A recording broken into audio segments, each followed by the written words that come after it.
As I wish you the same. Thank you so much for always making sure that you wake up with me right here on Morning Cafe as we look forward to greatness and take a look at what is there in the world of news. And that's exactly what we'll be doing as always. The hashtag is Morning Cafe at Linda_Lela TV47KE. We have candid discussions as to the question of politics. Later on, we hit the kitchen on Tasty Wednesday. But most importantly, we have a conversation on the much anticipated presidential debate right here in the country. We will be engaging one of the key stakeholders in the preparation of this historic moment, the very third one in this very dispensation, and that is from 2013 to 2017, and this very one that is going to be conducted right here in the country with journalists across the different media stations. It will be indeed a moment of a campaign that is special and different,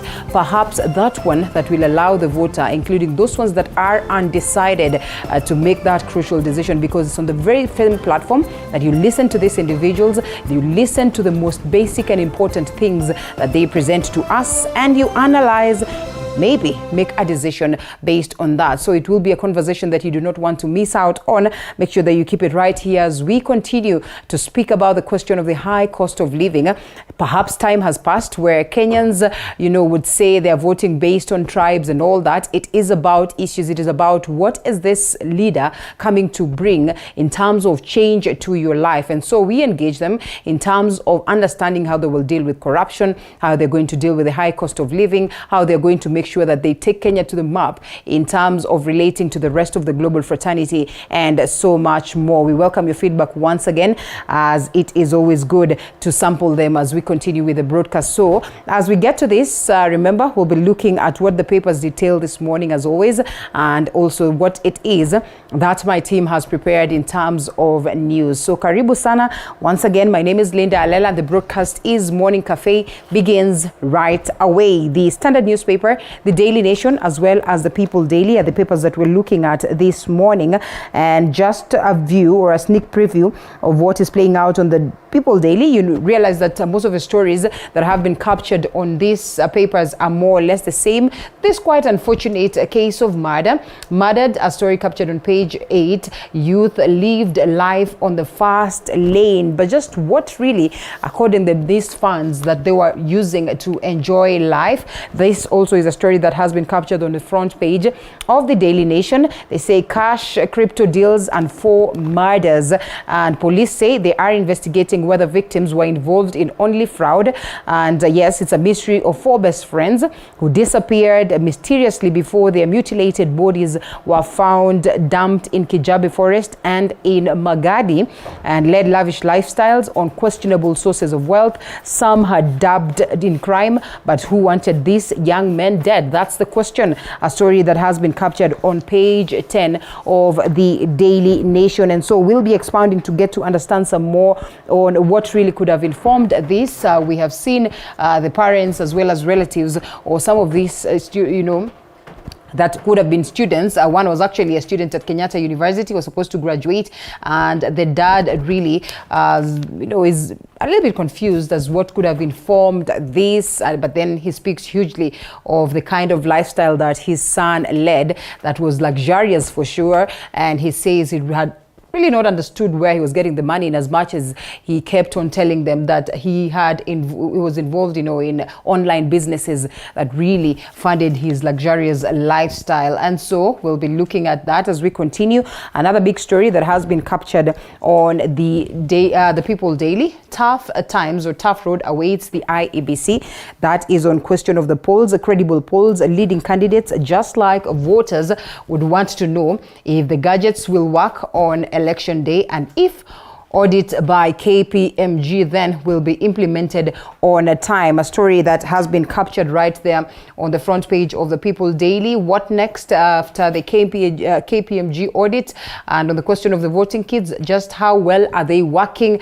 And the parties of the questions of the parties, and any answers to that. We have seen the reducible minimums of Right Honorable Raila Odinga, as well as those ones of Deputy President William Ruto, presenting their concerns to the IEBC, but as well exhibiting some essence of confidence that the body is well set and ready to handle this election. And so as we get to the preparedness of the IEBC, we seek to understand the hard task that lies ahead of them and just how well they are determined to make sure that this then will be addressed. And 6 million graft case haunts ex-judge.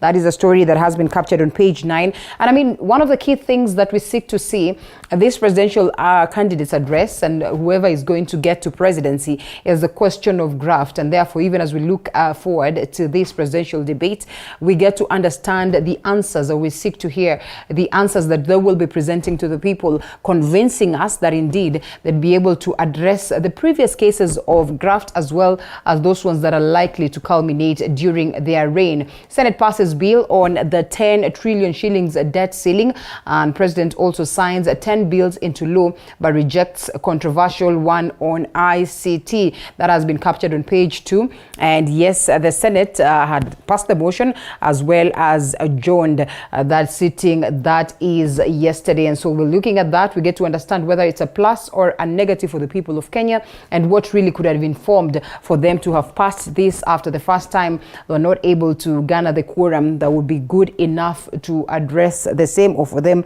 to cast that vote. And so we look at what these other papers have. Yes, the Daily Nation, that very story that I had touched on, that has been captured on page 10, a different one altogether, path to first round win, and this still on the numbers and crunching of the numbers of what we expect come the 9th of August, and yes, 10th now as tallying proceeds or begins, and we are speaking about computations of 50% plus 1 mark using previous election turnout averages and numerous numbers that have been given there. What played out in 2013, the turnout was 86%. Well, what played out in 2017, 78% turnout, and well, we are looking to see what will be of 2022. On average, you would say it was 82% for 2013 and 2017. And well, we seek to know whether there's going to be a presidential candidate who will appeal to the people so much so that they would garner a first round win. No more ugali sosa as cost of unga soars. One would actually tell you that probably there's no more ugali in totality, because buying a packet at about 200 is one thing that struggles, or that gets Kenyans struggling, knowing very well that such adjustments that have been made on the cost of commodities in the country, you know, is weighing down on them or pinching their pockets, because we have not seen adjustments again in the kinds of pays that they get. But just what really informs this, one of the key things as well, we'll be looking forward to see those ones that are, you know, garnering, or they are out there voting to be president, just get to understand how best they'd be able to address the same. Those are the key stories as captured on the Daily Nation. Let's briefly look at what the Standard newspaper details. What awaits next president? Despite promises by presidential candidates to reduce borrowing and the high cost of living, it is becoming clear that the next administration will face the difficulties that will come along with what it is that the Jubilee government, leaves behind, and of course the difficulties of raising money, and could further raise the debt ceiling that senators yesterday pushed to 10 trillion as captured on page 9. We're looking at 1.4 trillion amounts government will borrow in the next 2 years, as well as 3.3 trillion budget for the financial year 2022-2023, which President Uhuru Kenyatta government is already implementing. So the next CEO of the country will definitely not find it easy to run the nation, or to bring this talk of economic emancipation, as many have been campaigning on such backdrop. And Sakaja leads Nairobi governor poll, or governor race. This is according to poll, a story captured on page 11. A question of sympathy, or really these are the numbers on ground, and what is his fate, even as the conversation on whether his academic credentials are proper and are as expected for one to go out there and vie for the gubernatorial position. Remember, the IEBC cleared him because they say they have no basis and grounds, first of all, to go deep into the question of investigation, and most importantly, finding mechanisms and modalities to lock him out, as well as the Safari rally, what it takes to prepare for the same. A story captured on page 46 and 47, the much anticipated that plays out right here in the country. President Uhuru Kenyatta at the launch of the National Mapping Project, State House, and it ends or it's an end of an era for opaque government. It says there's going to be some lots of, transparency in how the government handles activities, including, in how they actually get to deal with those that are investors that come into the country. We get to understand a clear cut, or just get to have a clear overview of, exactly every process that will go into anything or into any business that they seek to conduct in the country. And yes, President launches 8 projects that will make government operations transparent and as well help curb corruption and cost of governance. A story captured on page 4, coming as, the backdrop of the fact that the Auditor General presented a report that speaks of a government that has been spending but really cannot account for the monies and how they have managed the same. And so we seek to see whether this then will be helpful towards making sure that there is that accountability and that transparency. Those are the key stories this morning, and we'll be looking at them some more alongside the guests. Nothing much happening on the roads, and therefore we do not delve deep into looking at what is there. Just a glance of the same tells you that the roads look, pretty good this morning, apart from the usual notorious spots where you would get some bit of worry, like Jogoo Road, that is right here. Yes, Jogoo Road in most cases will get you a bit worried, and especially if you're getting into the city. So most of the times you're advised to take alternative routes that could be helpful. And sometimes when you get to these alternative routes, like the likes of Outer Ring, then again you find some bit of a clogging, because most of the people or motorists then would also opt to take such angles. Lunga is all clean. This is then the Outer Ring Road from Thika Road, and yes, true to it, around Tasia area it's quite heavy on Outer Ring Road. So if you're taking this direction, you definitely would expect to have some bit of a delay, that is as you are headed to Thika Road. Embakasi, and that is Airport Road, it is all clean this morning, as they also get to connect to the Eastern Bypass. The Eastern Bypass, as always, have some pockets of traffic on different areas, and when you're taking the Eastern Bypass, you definitely expect to experience a bit of a delay. And on the other side, it connects to, that is the Airport Road, connects to Mombasa Road as well as down to the Southern Bypass. And so to Mombasa Road, from these areas of Imara Daima, normally it's notorious, but it's not looking bad this morning, and so it's pretty much of an ease for those ones that will be using the Mombasa Road this morning. The Southern Bypass, as always, is clean, no cause for alarm. And from the Mombasa Road and getting to connect to areas of Langata Road is not looking bad this morning. Pretty much of a small aspect of traffic around the T-Mall, but it is not all bad, and so there are no worries of you getting delayed from Kikomba Market to these areas of the railway and the Ring Road. Some tenets of traffic that would get you delayed, but it's not looking as ugly as such. And what else? Let's see whether there's another road that would be of great importance.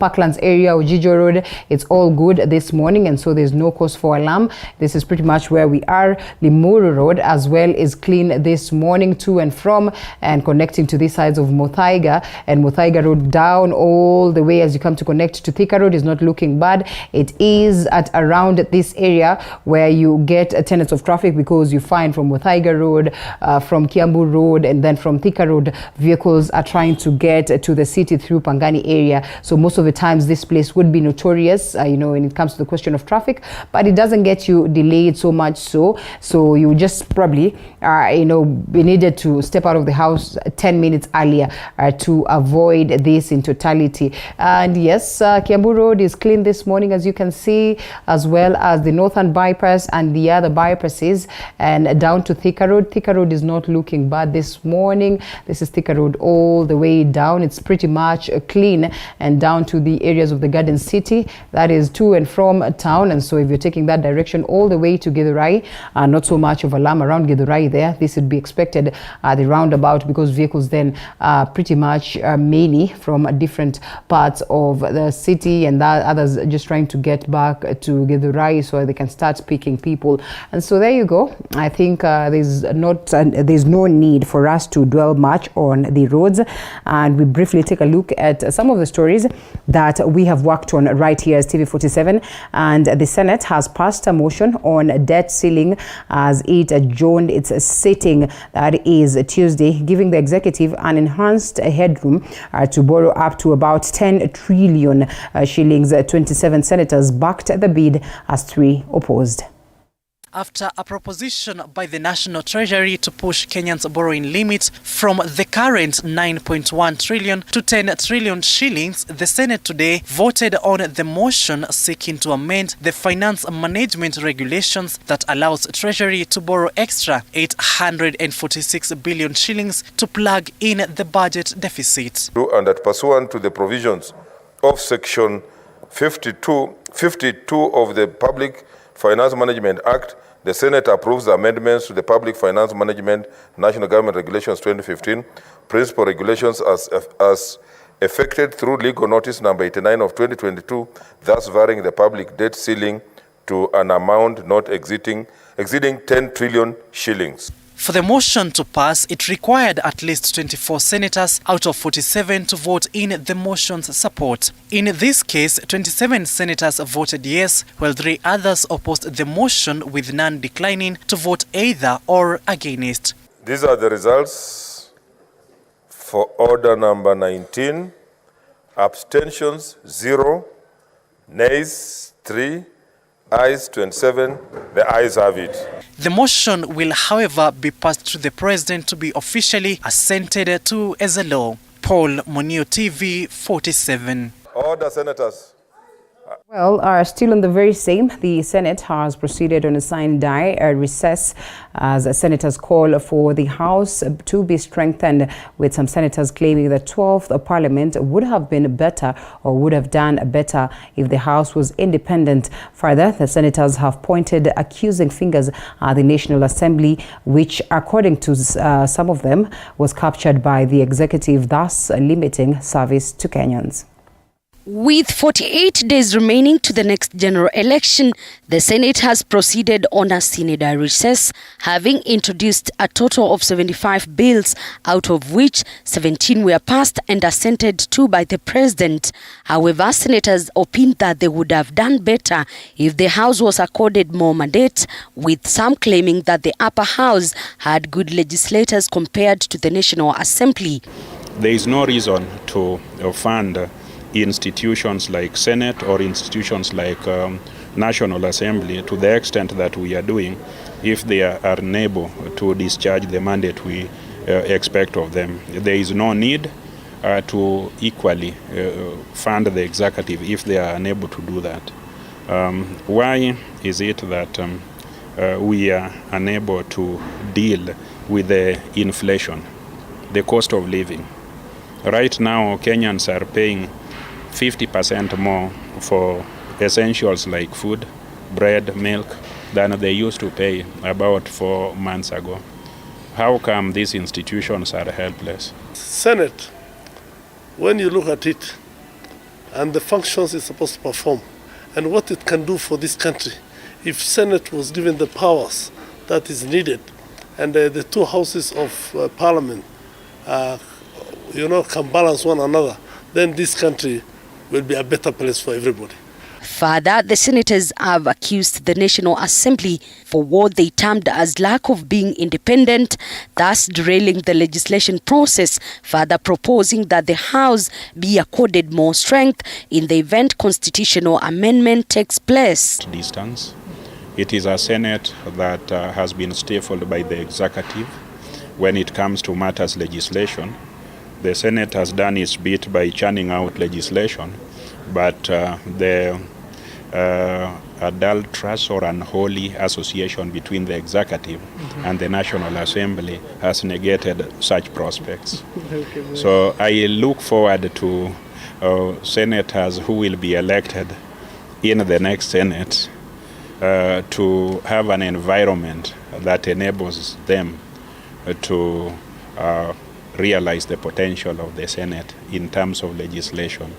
The senators have proceeded on a sine-die recess, proudly having served in the House and having set a landmark on the revenue formula, which saw more resources trickle down to counties. Interesting opportunity to serve in the Senate. Senate is a very dignified house. It doesn't have a lot of capricious behavior. People like to debate for long. It's a house of revision.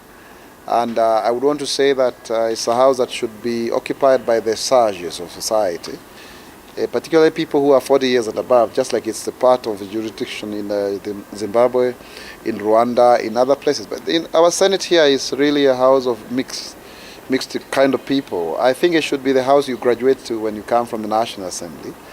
Is the custodian of devolution. And Senate ensures and through the spirit of the Constitution, Article 96, defending the interests of the counties. One of them is to be able to ensure that there is shareable revenue which is equitable and which is being accessed in a timely fashion. Without Senate, and that is done through the DORA, the Division of Allocation Revenue Bill, which then becomes an act of parliament. That's the only way you can share money from national government to the county governments. Elizabeth Mutuko, TV47. Now, Wiper Party leader Kalonzo Musyoka has described the IEBC's ruling, that is Monday, and Dispute Resolution Committee locking out former Nairobi Governor Mike Sonko from the Mombasa gubernatorial race as a sham ruling, and the tribunal, a kangaroo court, charged Kalonzo insisted Sonko will be on the ballot as Wiper and Sonko's legal team moved to the High Court, seeking orders to quash the committee's ruling, stay the implementation orders, and uphold their complaint. TV47's Polo Kamau with that. Wiper Party leader Kalonzo Musyoka retreated to his Machakos County political base, where he charged his supporters against the IEBC Disputes Resolution Committee to block former Nairobi Governor Mike Sonko from contesting the Mombasa gubernatorial seat, describing the verdict as sham delivered by a kangaroo court. Inawezekanaje nyinyi kama ni watumishi wa Chebukati, inawezekanaje mtofautiane na yeye? You are a kangaroo court. And I told them, so sasa nataka mjue tutaenda kwa mahakama. Lazima tusukume Sonko awe governor Mombasa. Wangapi wanasema lazima Sonko awe governor apatiwe nafasi ya kusimama? Kalonzo and Sonko reading from the same script in condemning the IEBC committee, with Sonko claiming money changed hands to influence the IEBC committee decision. Sisi ni watu wa intelligence. Unakumbuka tuna handle mambo mingi pia ya ufisadi, tunaelewa vile kunaenda. Na tunajua paka maproxies wale wametumika. Magunia ya pesa yale yamebebwa. We understand who is there na alikuwa anafanya kazi wapi. Deputy ya nani. We understand all these cases. What we have seen today is an obvious case of influence. We have seen an obvious case of lack of independence by this tribunal. Wiper and Sonko's legal team have since moved to the High Court to challenge the committee's decision, seeking 3 orders. Among them, orders to quash the decision of the committee, locking out Sonko, staying the implementation orders of the committee, and upholding Wiper and Sonko's complaints. I want to tell the great people of Mombasa and Kenyans in general, it is not over until it is over. Yes. We say aluta continue. Yeah, we are tunapenda amani. Sisi tutafuata sheria. A frustrated Sonko, flanked by his legal team, a host of his supporters who protested in the court due to the ordinate delay of the verdict since Saturday, only to be delivered on Monday night. Tunawaomba na tunawasihi mkapate kusikia kilio cha wanyonge. The only person who can help Kenyans ni Sonko. Ni ako na roho kutoa, anasaidia, sio wajane, sio maskini. In its decision, the IEBC committee upheld Mombasa County returning officer decision, saying the disqualification was within the law and that Sonko's appeal lacked merit, causing wailing in court from Sonko women supporters. Sonko and his legal team disputed the verdict, saying his degree papers were authentic and submitted within the required timelines, accusing the returning officer of misleading the committee. The tribunal further ordered the Wiper Party to find Sonko's replacement within 72 hours. Despite Monday night's setback, Sonko and the Wiper Party are not willing to go down without a fight, which is why the High Court option has become attractive. Apul Kamau, TV47, Nairobi. Thank you, Apollo, for that. Still on politics, Kenya Kwanza running mate Rigathi Gachagua has told off Tujibebe party leader William Kabogo and Chama cha Kazi party leader, that is Moses Kuria, for what they termed as frustrations in the Kenya Kwanza coalition. Rigathi further urging the two leaders to convene their own political parties and to cease interfering with the coalition main agenda.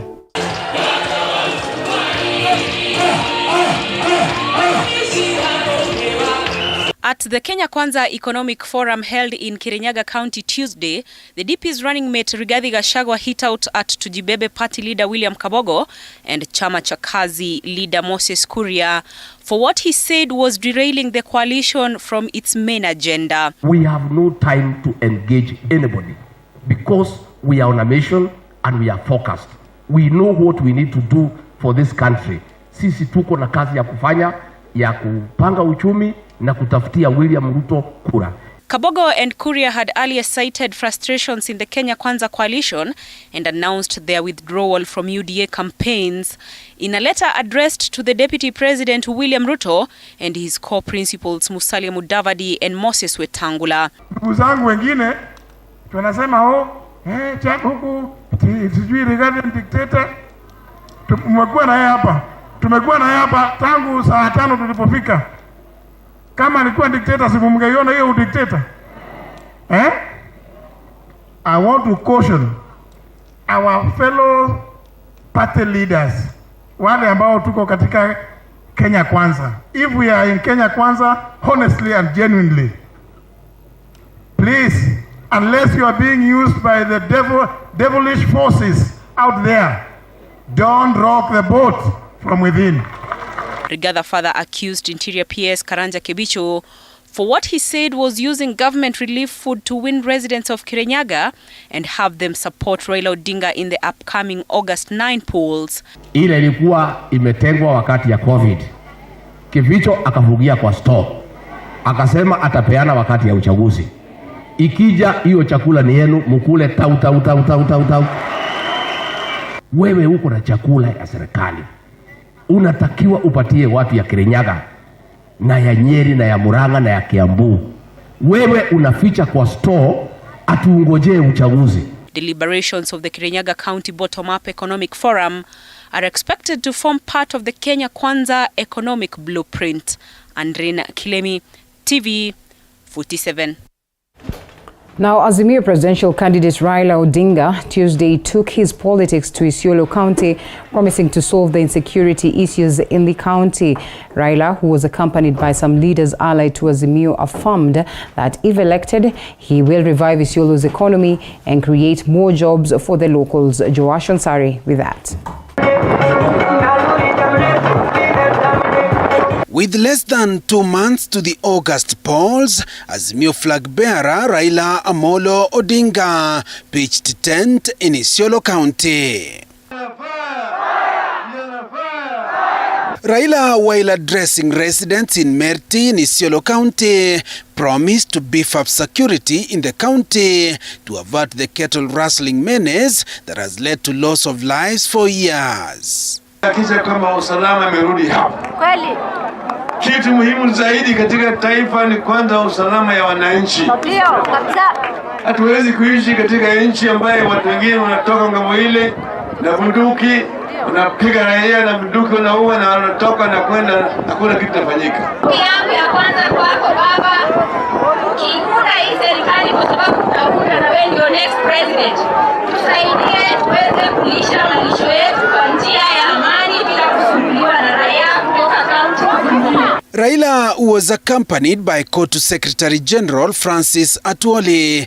Peter Kenneth and local leaders assured the residents of better developments geared towards reviving the struggling economy if elected the 5th president. Tumesema tunajenga viwanda Hapa nimesema nyinyi hapa Isiolo taleta special economic zone. Viwanda, hata kama kiwanda ile ya mfugo itaanza kufanya kazi. Na tunatelea kiwanda vile vile ya kutengeneza leather. Kama kuna mtu Kenya hii anajua mambo ya barabara, ni baba Raila Amolo Odinga. Yeye alikuwa waziri wa barabara, na mimi najua kwa serikali ya Raila Amolo Odinga hii barabara kutoka Isiolo kuja Merti akipata serikali, yeye atakuwa rais ya watu wa chini, ya watu wanyonge, ya watu maskini, ya watu wafanyikazi. Yeye anawajali sana, na sio kwa sasa, kwa muda mrefu, miaka mingi akipigania nchi yetu. Local leaders, led by the county's senatorial candidate Nur Ibrahim, urged Odinga to nominate various leaders who were sidelined during Jubilee nominations in order to ensure justice for all in Azimio. Jubilee haikufanya haki kwa hao wananchi. Tuliingia ndani ya chama ya Jubilee, lakini nomination haikufanyika kabisa. Hiyo karatasi ilipeanwa na mlango ya nyuma. Kiti ya waziri ambaye inaenda Marsabit kwa awamu ya pili, tunataka leo irudi hapa Isiolo. Joash Onsare, TV 47. Deputy President William Ruto led his Kenya Kwanza Alliance Brigade in various parts of Nairobi Tuesday, among them Mathare and Ruaraka, to seek support for his presidential bid. That is, earlier, the Deputy President met representatives of the Okoa Uchumi campaign and Angaza movement groups, where he pledged to enlist investors in government if elected President. Micah Gungu with that. With 48 days to go before the August 9th polls, Deputy President William Ruto was up and running Tuesday, meeting members of various groups where he drummed up support for his bottom-up economic model. Earlier Tuesday, he met the representatives of the Okoa Uchumi and Angaza movement groups, urging them to rally their members behind the Kenya Kwanza Alliance, saying it is geared towards an economic turnaround if he forms the next government. And we really propose this to be a process that brings the political parties, actors together. We would want to assure the civil society that this government, Kenya Kwanza, will be a different government, scrutinize our women charter, scrutinize our manifesto that I'm sure he will say when we are launching. Any government is as good as the accountability mechanisms that are in place. And the two very prominent ones is the legislature and our civil society. Later, Ruto led an economic forum in Nairobi, giving small-scale traders a chance to air their views. Mtu anaweza kugonga na gari sababu wewe una uwezo ufinyiriwe chini. So tunaomba kama serikali kuu iangalie kama hata ni lawyers watutafutie lawyers. Watu wengi wanatoa takataka mpaka customer relationship. Hata kama itabidi ni basari ama nini. Vijana wasome wajue story. And for your information, James, what you are saying, public participation, yani kuwahusisha wale wahusika, ni jambo la kikatiba. Sio ya kwamba unauliza anything outside the constitution. Actually, the constitution demands that we must involve the public. Katika, kama tutajenga soko, lazima nyinyi mchangie mawazo yenu. Na lazima mseme vile hiyo soko mnataka ijengwe. Mimi nataka nikuhakikishie Bwana James ya kwamba kama Kenya Kwanza tumeona ile matatizo tuko nayo. The DP alongside his allies promised to create a conducive environment to allow business to thrive. Na vile tulikubaliana pale mbeleni, hii ni mjadala ambayo tutaikamilisha pale tutakuwa tumekusanya maoni yenu yote. In Tokyo alone is energy that comes from solid waste. Yani takataka inatumiwa kutengeneza stima. Shylock is an instrument of terror, is an instrument of fear, and is the most and business and social character in any society. Mheshimiwa Sakaja, ukichukua serikali, na mimi najua utachukua serikali, utakapochukua, please can we have a national holiday?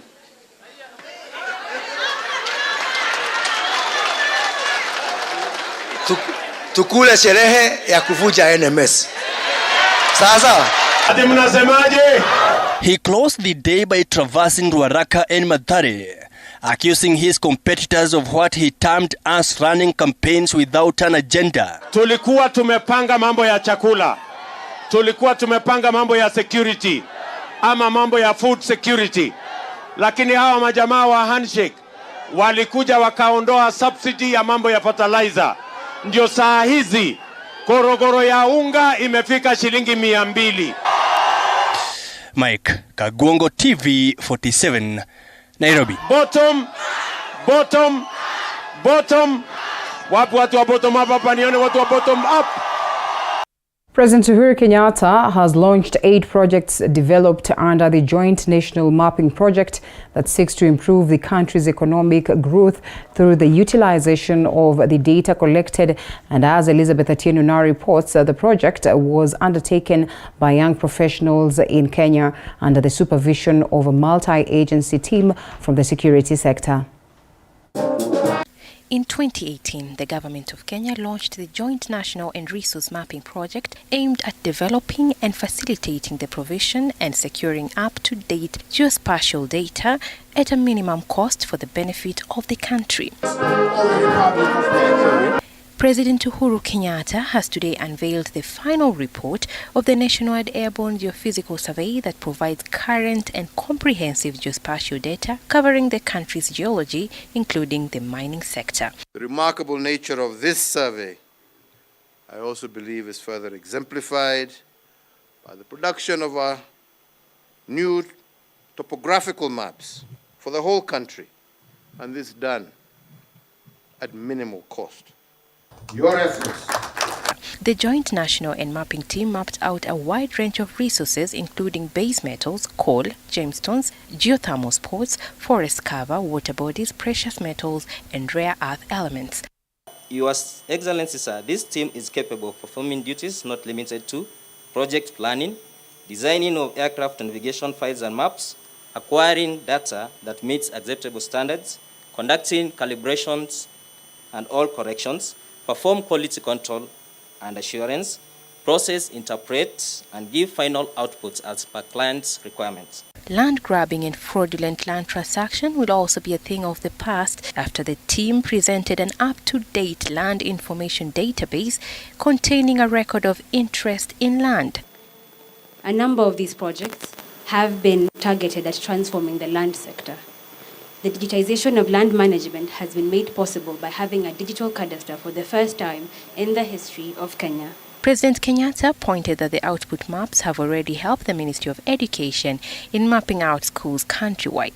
The Ministry of Roads has been assisted in the identification of road reserves, while the Kenya Forestry Service has been able to map out forest cover and identify encroached areas. The team has also successfully developed a current cadastre for Nairobi County, which has subsequently led to vital identification of public lands, such as green spaces, health facilities, schools, roads, road reserves, airport facilities, and areas earmarked for social amenities, thus helping us secure them from encroachment and grabbing. What they have delivered and you are launching today, Your Excellency, is nothing short of world-class. And these are our world-class projects, Your Excellency. They can be proud as Kenyans to know we have conquered and carved out our own space and place in the family of nations. Several online applications like the Taifa Pay, which will be used to centrally collect most government revenues within Nairobi, have also been developed in a bid to increase transparency and accountability in government and private dealings. Elizabeth Atieno, TV 47. That is one of the things that we look at this morning, and I'm glad that we have Honorable Mwende Gatabaki with us this morning.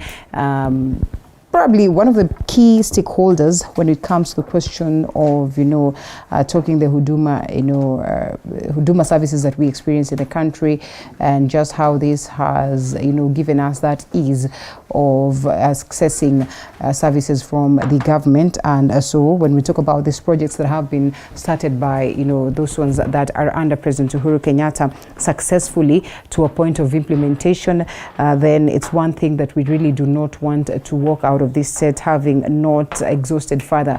And so we'll be getting into this conversation as I get to loop her alongside the other guests that we have this morning.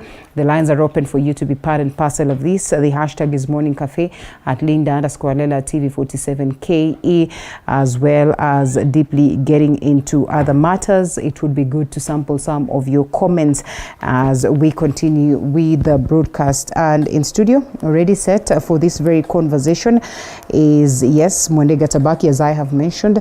Mwende Gatabachi seeks the gubernatorial position of Kiambu County, and she is a candidate under the Safina Party, and so we'll also be speaking some more on that. We understand that, now Kiambu and Nairobi pretty much close to each other, and therefore, being a cosmopolitan area, there is so much that needs to be addressed as pertaining to the question of development. Also is Kevin Osido, a governance expert who's with us this morning, and lastly, Gloria Oroba, who's a youth policy analyst. As we get into this conversation, karibuni sana, and thank you for creating time one day. I think we start on that very note, and the very last story that we have picked. President Uhuru Kenyatta focuses on bringing these projects that are instrumental towards the growth of the economy, as they would say, as well as utilization of data collected across the different quarters, and most importantly, making sure that we get the aspect of transparency even in how we conduct businesses, even when investors get into the country. I mean, there's a clear,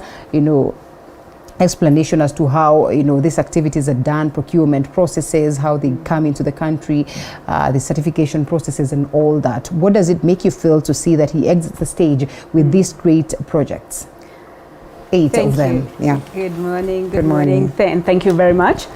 Let me take you a little bit back to where all this, the data manenos actually began. Yeah. It was after the 2013 Al-Shabaab bombing in Westgate. And at that point in time, I was actually working outside the country at the African Development Bank in Tunisia. And the president was very keen on having what he called a single source of truth, because we realized we didn't know who lives in this country. Yeah. We didn't know who's crossing the borders at any one time. We didn't know what was happening, you know. And so he came up with the idea of creating a single source of truth. And that being my area of expertise, digital transformation, I was called upon to come and set up that digital platform, which provides identity, a single source for identities. Yeah, whether it's land, whether it's people, institutions, that kind of thing. So what I can say is it's what we're calling e-citizen today, and it has enabled people to access government services from any part of the country, any day of the week. So that has been successful, and I would actually say it has been the most, that digital setup, the e-citizen platform, has been the most successful Jubilee project to date. Without any corruption, being accused of corruption or anything like that. I would comfortably say that has been the most successful project. Right. And with that, many things have grown out of that platform. So it's good to see that it's fully in use, and in fact, its utilization is even getting, more and more as we go on. So I would say it's very successful. All right. On the aspect of governance, this is crucial, and seeing the coming in of such projects that are pretty much instrumental in streamlining activities in the country, I know is a plus. The other day we were celebrating the fact that the land sector is focusing much on making sure that all these processes are digitized, and we understand the difficulties that come along with people trying to make sure that they get the right certification education, on the question of land, the numerous land cases that we have today, the historical injustices on the very same grounds. Kevin Osido, what does it make you feel, knowing very well that as well you have been keen on the question of devolution and how county governments are able to, function? Does this then come in handy towards enhancing these processes of devolution? Thank you so much, Linda. And indeed, as you rightfully said, the government online and digitization processes will be able to enhance not only the fact that government is interested in mapping out its resources, and that will really go a long way in terms of boosting even what most county governments have been grappling with and over, which is purely based on, one, the asset management systems. Yep. And so what assets are in which kind of country, in which kind of counties. And then two is, of course, the fact that we are attaching resources, which include financial resources, to these assets, so that those are supposed to help them in terms of planning and having an effective plan based on how much money the county governments want to benefit out of the resources that they have. So that, for example, if you have you take an example of the National Geospatial System, and you go to Narok County and you're talking about Masai Mara, for example, and you look at the functions of both national and county governments in Schedule 4 of the Constitution, then the questions around who should be able to adjudicate over national reserves and national parks and game reserves within counties really should not be an issue, because we will be able to underscore the amount of resources that whichever counties can be able to benefit and accrue. And that will go a long way in terms of enhancing their own source revenue and the over-reliance in national government through treasury towards helping them to generate revenue. Number two, of course, we know that Kenya operates within a global framework. And as Mwende has said, this has been going on since many, many years ago. And Kenya, therefore, within the aspects of open governance and open governments, really the fact that you want to be able to access information from a one button touch, one touch of a button, then from that kind of a system, you can be able to look at, for instance, how many schools does which county have, or how many schools do we have, and what amount of land do those kind of schools therefore cover. Then the number of hectares that we have in our forests, from a touch of a button, you can be able to get that information. And even institutions and government agencies like Kenya Power, from a touch of a button, you can be able to see which areas have electricity and which areas do not have electricity. And so that therefore will be able to enhance government planning, which is purely how government makes its policies and also does what we call allocation and appropriation of resources from Parliament, and of course that's the National Assembly and even the county assemblies. Last but not least is one of the things that the Jubilee government has been a little bit strong, in my view, over from 2013, when they began talking about one laptop per child. Unfortunately, that's a dream that most kids in our Kenyan schools are yet to discover.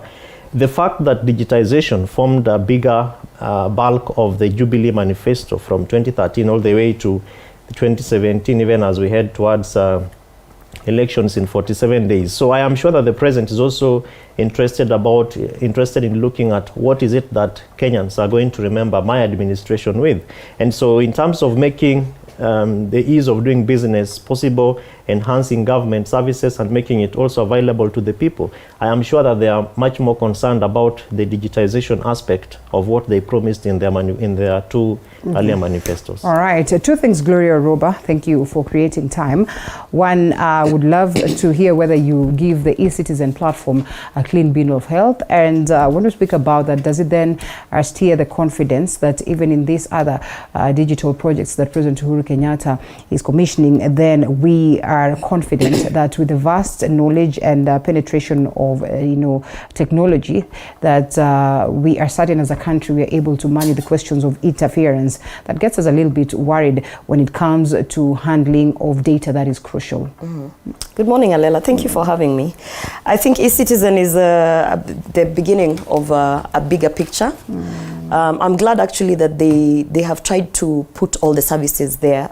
Actually, as late as 3 weeks or 4 weeks ago, you could also get your good conduct certificate on eCitizen. And that actually was that's a big thing, because you know, otherwise you had to drive till DCI and queue. And I got mine sometimes like 3. Was it 3 weeks? No, it was quite. Like, it's been there. It's been there. It's more than. No, but it's because I remember when we were applying for our good conduct certificate, you know, because of this politics, some of us have been in and out those offices. You still had to go and physically, somehow present the papers, present the papers but then and again, stuff. But then I know actually after primaries, people could just go online and get their things. Print, So I think it's a beginning of a bigger picture. And you know, sometimes you have to give credit where you give the devil his dues. When it comes to this kind of projects, I think we've actually made a good effort. And in terms of, I'm actually particularly excited about the mapping of facilities. And maybe that's because my background is in critical facilities management. And it's actually been an issue that we cannot be able to locate where some of our critical facilities are. And I'll give you an example. Kenya Ports Authority, when I came back to the country, I think 2019, and I was trying to push to, you know, have some sort of mapping for the Kenya Ports Authority. With all their buildings, with all their residential properties, with all their, you know, all the facilities that they have, they don't even have a facilities management department. So you can imagine a simple issue such as pest control, you go to HR. And HR bounces it back to someone in some department, because they don't really know who's supposed to handle it. Because of that lack of even facilities management and mapping of their facilities, they have a lot of ghost buildings. You know, you go to Mombasa, we did a whole tour, and they have so many abandoned buildings, which at one point a building had a plumbing issue.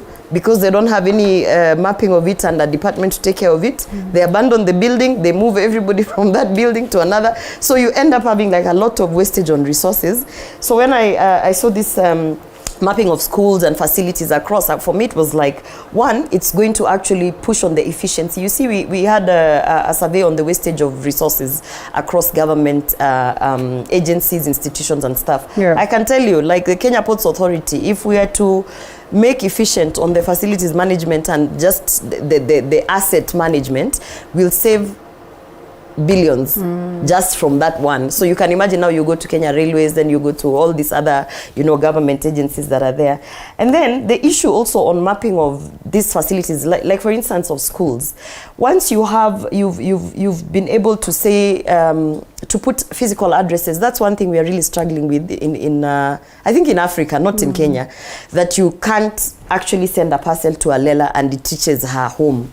You know, because you don't have a physical address. You have post boxes, which like are centralized buildings. So the fact that we'll be able now to say that Gloria lives in this particular area, if I want to send her this, I'll give this, that will open a lot of doors for the e-commerce, because, you know, we have online purchases nowadays, deliveries, things like Uber, things like Bolt, you know, it makes it easier for now you to, you know, that end-to-end transaction. And for schools, you know, right now we are pushing to have our school system, especially now that we have CBC, we are trying to see how to reduce the cost on the parents. The traffic that we have every morning is because you find someone living in Buruburu, taking their child to a government school, let's say in Milimani. So, of course, the issue on how do you get from Buruburu to Milimani means that there's either a school bus or a matatu or something. So, once we have the zoning and mapping of schools, I really hope the next policy would be that based on your residential address, you will be restricted to go to take your children to the schools within that residential address, so that our kids... How fair and convenient would that be? It's not only... the thing is, this actually used to, during Moi era, you could not... I was in State House Primary. I begged my father to transfer me to Nairobi Primary because I don't know, that time it was fancy. And I remember he couldn't, because where we lived and where we were zoned, the only schools I could go was either State House or St. George's. So the Nairobi apparently fell in another subdivision or whatever.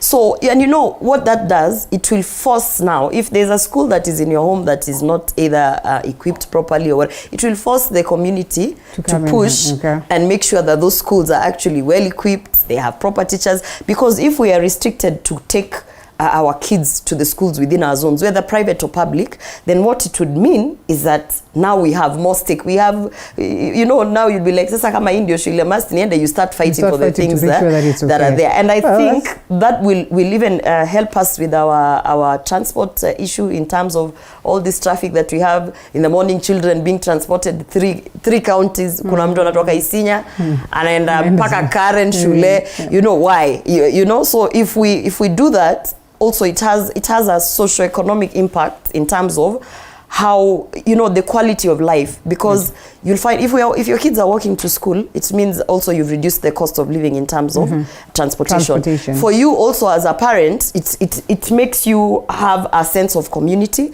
So for me, there's a bigger picture here, and I just hope that it's not dropped, you know, after the zone. You know, it's like, so now we are just pushing e-commerce and then we leave it. We don't look at now the policies that we need to engage in terms of now government. All right. Yeah. Well, interesting ways to look at that. I'd love for us to expound this one further, but then we have to get now to the political aspect of it, because President Uhuru Kenyatta is about to exit, and as well we get a new crop of leadership. So it is them that we seek to, you know, decipher on, or we seek to discuss, and most importantly, understand how different they are going to make the question of governance, and how they're going to advance on some of these projects that have been presented by, you know, the former government, and most importantly, how do they make sure that this then will be for the benefit of the people. So let's take a short break, and then we come back and begin on the talk of politics.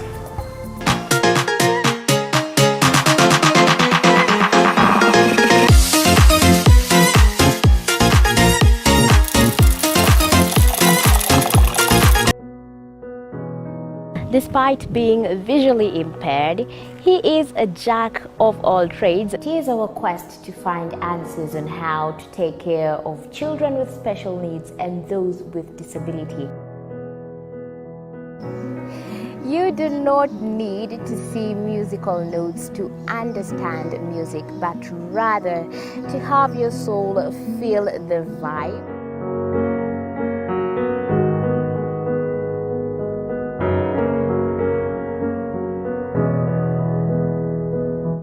Actually, for us to make a wheelchair, we have to take measurements of the user. After doing my assessment, I get to know the parent, I get to know the heaviness she's carrying.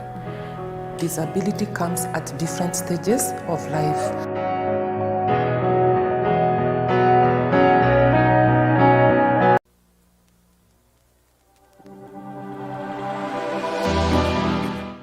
Well, do you know what's happening around you? Morning Cafe with heated political debates. Baraza la Siasa. Hiyo kitu azungumzie, angalie hali ya maisha ya watu. Informative health discussions. Business, farming. Tasty Wednesday, Fitness Thursday, and Feel Good Friday with amazing DJs, celebs, waimbaji, kuna comedians, alafu kuna wajinga, and music bands every Monday to Friday from 6 a.m. to 9 a.m.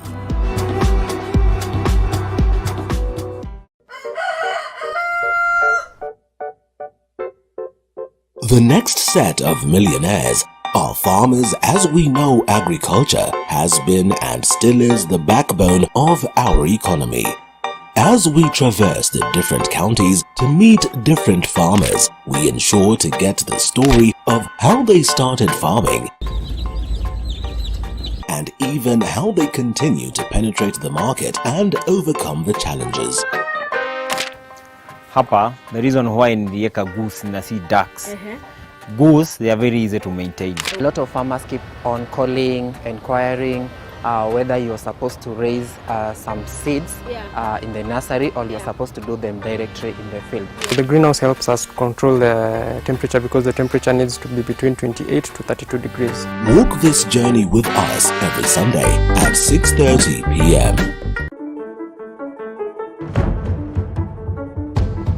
It's no secret construction ain't cheap. But how do we make it affordable? Different individuals are finding ways of cutting down cost by use of pre-stressed slabs other than reinforced concrete, recycling plastics to make pavers. The brick is stronger, it's cheaper, and it's lighter. And recycling wastewater in your household. What happens to my waste from the washroom, the solid waste? All that can break down. Those are just but a few. Every Tuesday at 7:30 p.m. we talk construction.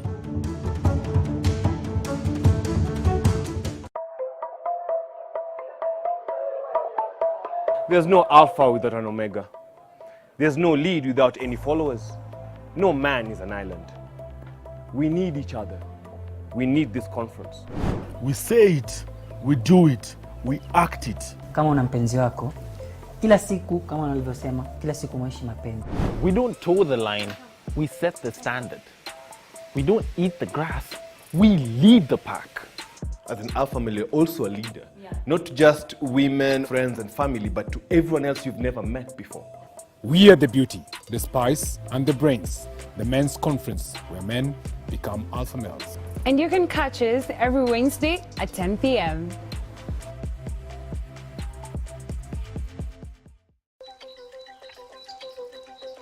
This is The Grind. Only those who will risk going too far can possibly find out how far one can go. T.S. Eliot. So I decided, let me just take this up, put the teaching on hold first. Let me try see where this can go. I mean, the opportunities are a lot. But is that all you need? Oh wait, there's more. This seems a little too much. Let's slow it down. You do this is something you do out of passion. Join me, Violet Njoki, as I navigate through the maze of the increasingly dynamic business environment and quiet down the noises. As I help you flourish in business, every Monday at 7:30 p.m.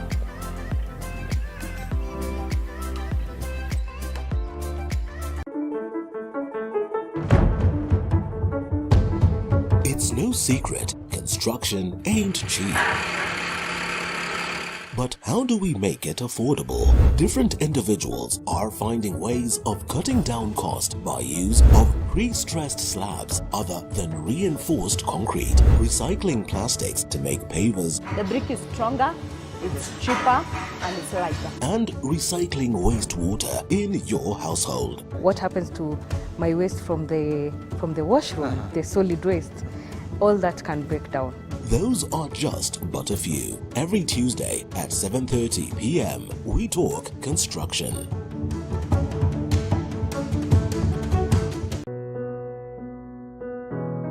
Despite being visually impaired, he is a jack of all trades. It is our quest to find answers on how to take care of children with special needs and those with disability. You do not need to see musical notes to understand music, but rather to have your soul feel the vibe.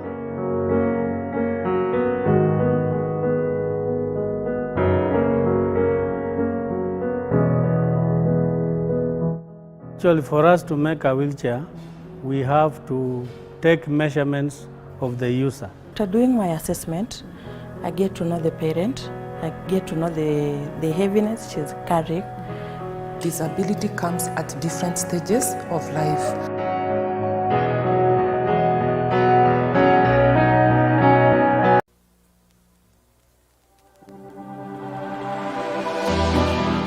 How well do you know what's happening around you?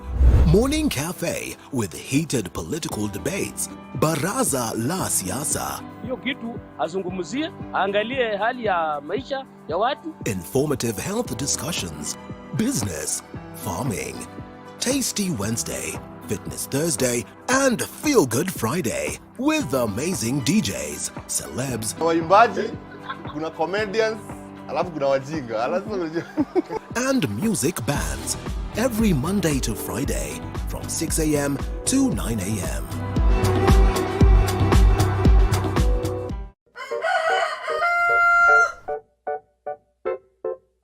The next set of millionaires are farmers. As we know, agriculture has been and still is the backbone of our economy. As we traverse the different counties to meet different farmers, we ensure to get the story of how they started farming and even how they continue to penetrate the market and overcome the challenges. Hapa, the reason why niliweka goose na si ducks.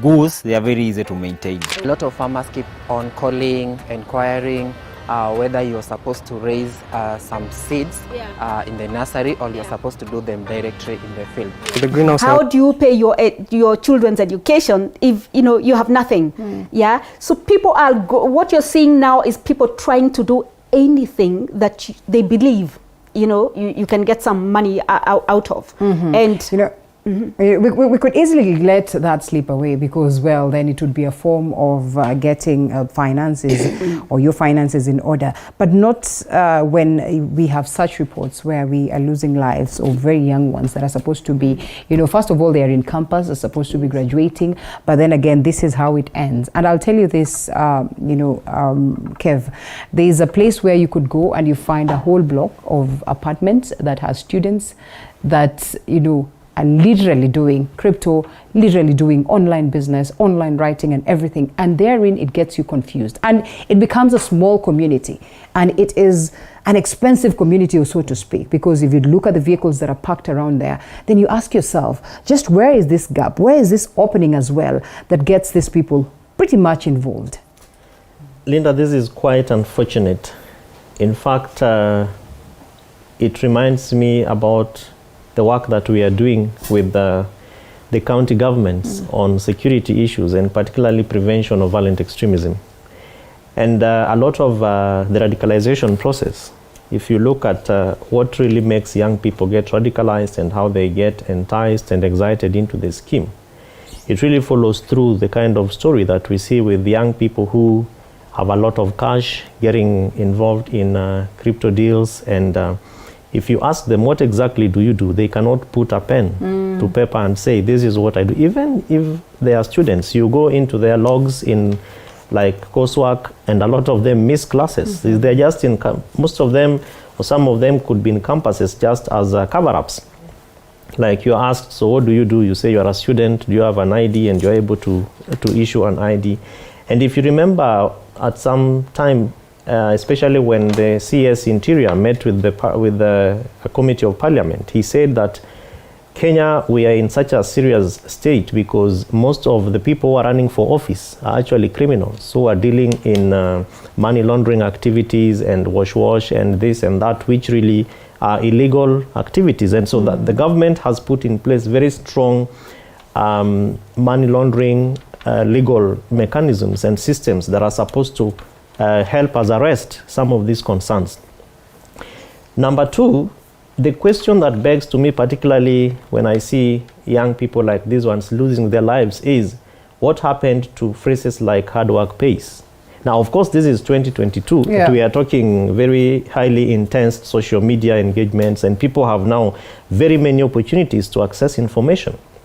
But then how about the questions around hard work pays and working hard against working smart? And even if you are to work smart, how smart do you work? Because for me, and as you rightfully said, investigations are ongoing, but I can easily tell from security and from past experiences that these are deals that have gone sour, and probably there are young people who have siphoned money from unsuspecting and people who probably were getting into this genuinely, and so you take my money because you think you are somebody who knows somebody, because there has to be a linkage between this low level and some very high level players somewhere, Linda. And so the government needs to be very categorical and clear around data security and what young people can be able to do, even to the extent of doing biometrics of young people who are in campus and even in high school, because these similar stories are not very different from some of the stories that we hear around young people in high schools, especially when they come back home. But much more fundamentally, Linda, is to say that our investigations must also be strengthened, because we have had cases of, for example, extrajudicial killings where even businessmen just disappear, and you say, yeah, they were in a taxi and we saw them paying the taxi guy. Unfortunately, the taxi guy came back and we have not seen them for 16 days. Quite, in my view, very, very irresponsible. But that therefore means that we must move to the next level of strengthening our investigations so that we don't look at some of these reports as, from a low-level road street conversations. Yeah. That they are in campus and we know these stories. And then all of a sudden they are found. Because we have seen very many disappearances in this country, and so the head of DCI must be very clear about the work that they are doing. If at all there are people to be prosecuted, like some guys who just walked somewhere and shooted, someone in broad daylight, and you walk into court and you walk out because you have money to bail yourself. Kenya must move to the level of valuing the lives of every single Kenyan, even if you're a criminal. Yeah.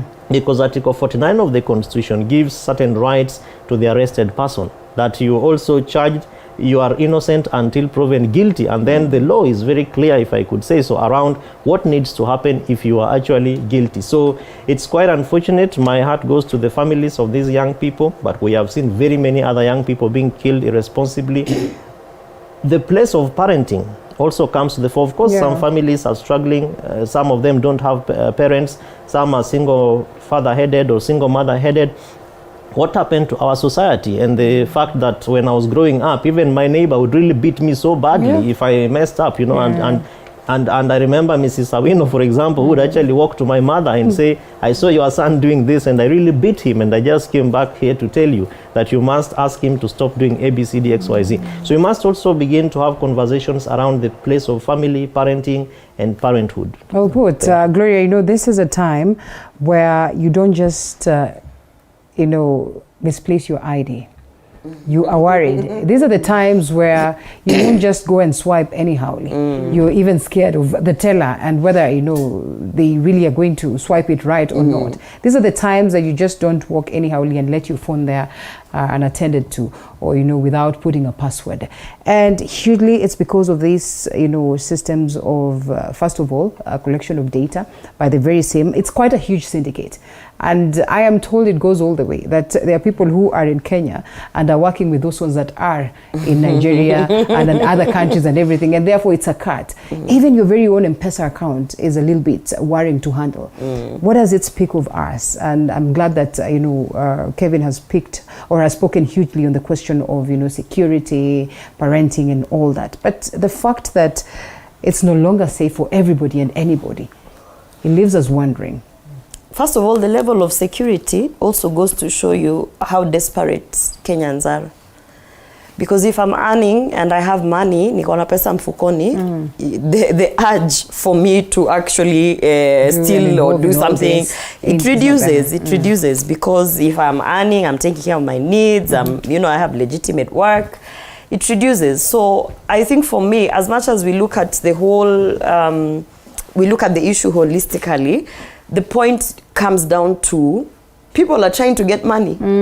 People are actually, this is now what we say, people are hustling. Okay. And hustling, there's the legitimate hustling and there's the hustling where someone actually is like, mi nimefikiwa mwisho, so I'm just going to go and become a thug. And whether or not we want to accept that, that is the reality. Right. That's the reason why there are certain regions you can't walk freely.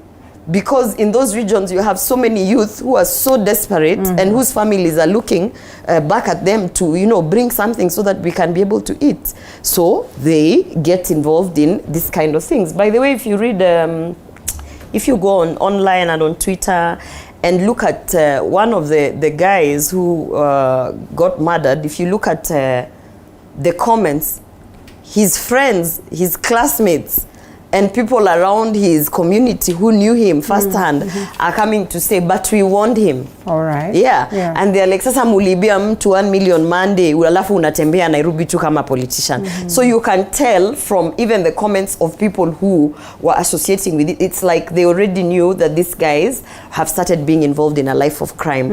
And it's not to say that, good it for them. It doesn't justify, like Kevin said, extrajudicial killings, mob justice, murder, because it doesn't justify it. But it's kind of like what did you expect? You know, because in that life, everybody knows in that life there's a price to pay. And that price sometimes is your life.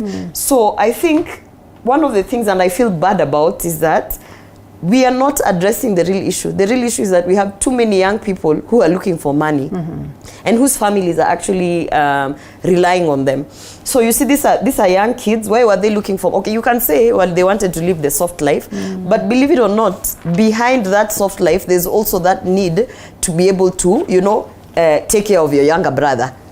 Mama yako anakusumbua, uko Nairobi, tumekutuma Nairobi, hauna hustle, nini, tuma pesa nyumbani. So there's actually a need of being able to sustain a community, a household, you know. So I think that's the reason why actually the whole campaign on 2022 is based on the economy. Because whether we want to address the fact that we have people who are jobless or not, the fact will remain that it will bring insecurity issues, it will bring all sorts of other issues. And by the way, it's just that we're in 2022 that we are seeing people are getting murdered because of cryptocurrency. If this was 1992, people would be getting murdered because they carjacked. So technology comes with its fair share. So the only thing that has happened is the digital space has opened a whole new other world of opportunities, which also has crime.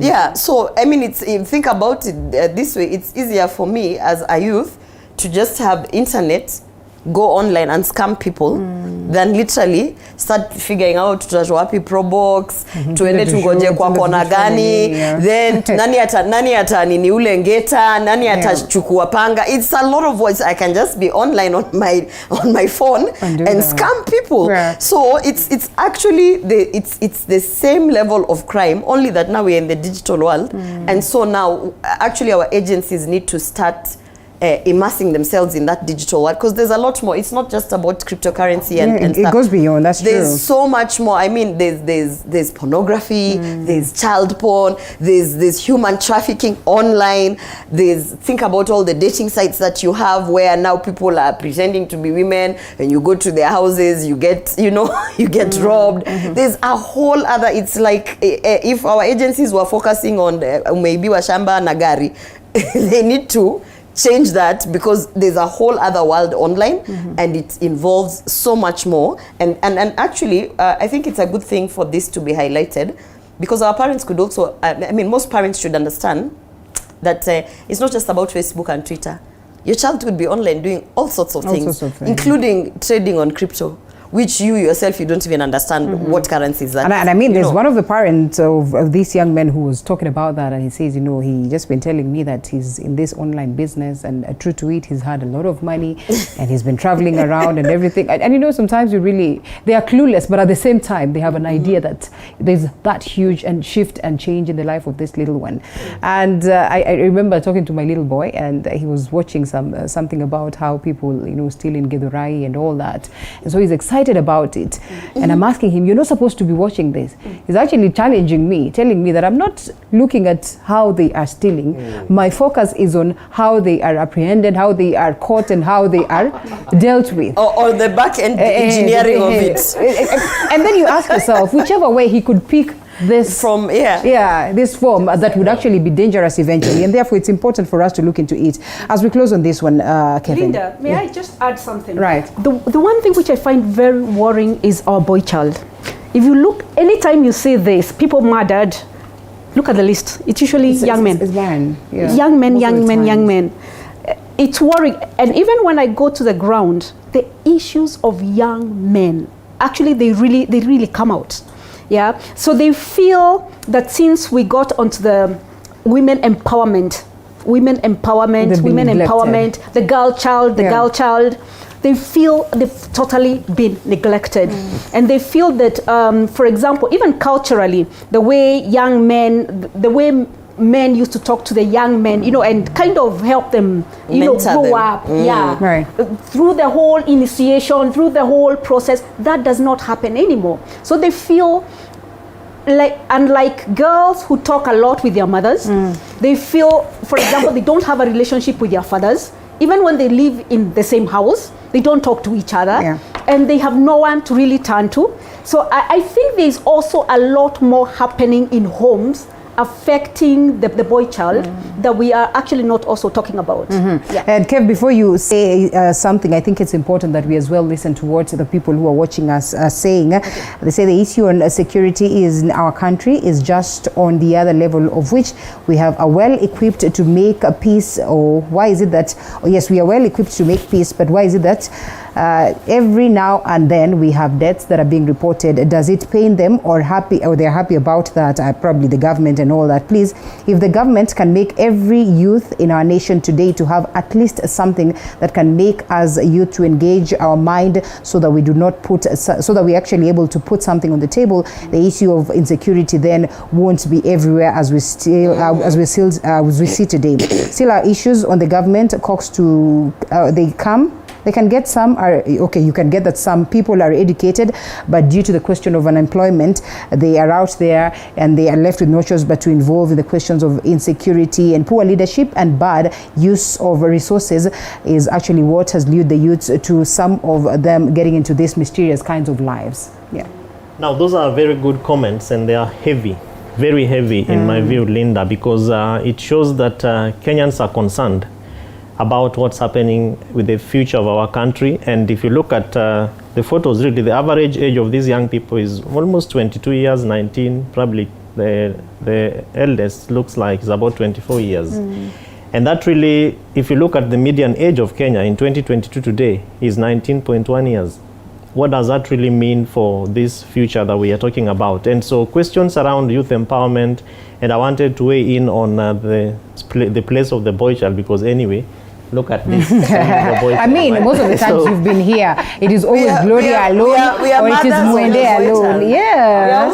I mean, that there's a lot of emphasis that has been put on women empowerment, and I think that sometimes that more or less disenfranchises the boy child to begin to imagine that probably the girl child is very special. Of course, given our history, we understand where we are coming from. It's a patriarchal But in society, 2022, where you sit in the same classes, in the same lecture halls with the boys and girls of almost the same age, they come from the same place, I believe that there's a lot of work that therefore needs to be done to begin or enhance conversations around mentorship, as Mwende says.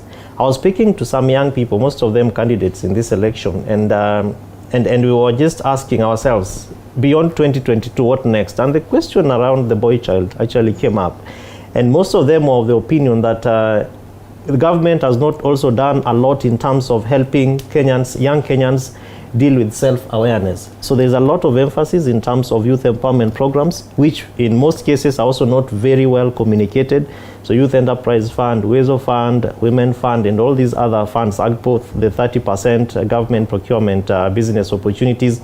But if you look at the encouragement, therefore, that is given to young people to apply, for example, the requirements that you must have $1 million bob in your account, you must have a title deed or something to show as a guarantee for that loan or for that grant. A lot of times it's really not focusing on what is in it for the young people. It is about dealing with the immediate need now, which is addressing putting money in my pocket and all that. And so most young people, particularly the men, would therefore look at other opportunities. But one thing that really makes me disturbed, Linda, is even as much as Gloria says that people who have money don't want to look at other opportunities. I have friends in betting, and just yesterday, one of them actually owes a microfinance more than 557,000 shillings. And this is middle-class Kenyan driving nice cars, and he has money and has kids in school. But he has a loan, and now he's asking me to help bail him out. And I'm asking, mimi na wewe tunatoshana, nitakutolea wapi this amount of money? So those self-drives, things that want to make people look for other opportunities. If you look at these stories, for example, I'm looking at the Standard, and the father of one of them says that this is a student and we have taken care of all his needs, all his expenses, including his upkeep in the university. I even sent him some money before Sunday, you know. So parents back at home are selling pieces of land, they are selling cattle, some of them are selling eggs like my mother to be able to, you know, help people to be in school.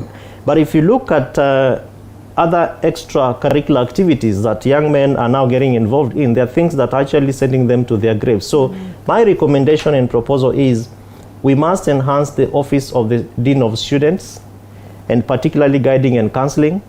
And remember that in most universities and institutions of higher learning today, the Ministry of Interior has enhanced aspects of biometrics, so that these offices, including the DVC in charge of academics, should be able to look at not just the physical paper that people sign for attendance sheet, but the number of times you log in, so that we strengthen disciplinary aspects like suspensions, like even expulsions. Because in Kenya today, where we're even spending time discussing about degrees and people are not sure whether they graduated or not, then that certificate needs to be given strength in terms of, if you are at Kenyatta University, what are you studying? How many years are you expected to be there? Because we know for our first degree, maximally or minimally is 4 years, depending on what you are studying and whether you have trimesters or whatever number of years. That needs to be strengthened so that these kind of opportunities that even bad people out there who want to take advantage of our children should also be stopped. And I believe that the kind of systems that are being put in place should not just be things that we are say on TV and we say, oh, now we have strengthened biometrics in our universities. They must be audited. We must monitor whether they are working. And in some schools, for example, high schools, today we also have cameras. How many times do even principals of the security, heads of securities, go back and check those cameras and ensure that they are working and that we know what is actually taking place within that environment? Although, Kevin, these are adults. Briefly, yeah. You know, these are adults. I like the whole thought process if it is dealing with people under 18 years. Because after 18, you mess up your life or whatever. We are not going to start. It's the same way now we start saying, Kevin, tunaona, you know, unakunywa sana. So now we are coming in as a government to put measures. No, these are adults. So I think universities, you also placing that responsibility on them is like, you're stretching it because they're dealing, according to them, with adults. And, you know, the whole biometric thing and whatever, they've even tried it in offices, you know, when we actually used to go to physical offices, like check in, check out, check in, and it still... it helps people to steal hours. It's a cultural Let's take a short break. Let's take a short break and then come back on that. There's the aspect of hardware, the infrastructure, but there's also the aspect of the software. So guiding, counseling. Some of these people come from very poor backgrounds. And true to it as well, I would agree slightly with you because then what you were at 18 today is totally different. Sometimes you view life, you know, on a different angle. So let's take a short break and then we come back on that.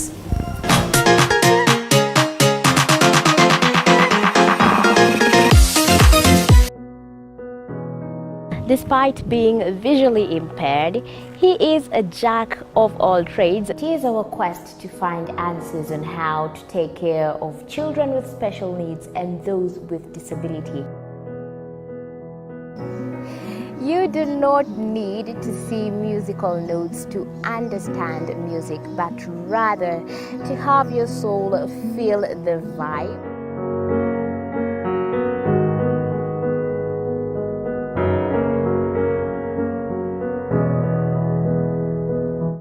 Actually, for us to make a wheelchair, we have to take measurements of the user. After doing my assessment, I get to know the parent, I get to know the heaviness she's carrying. Disability comes at different stages of life.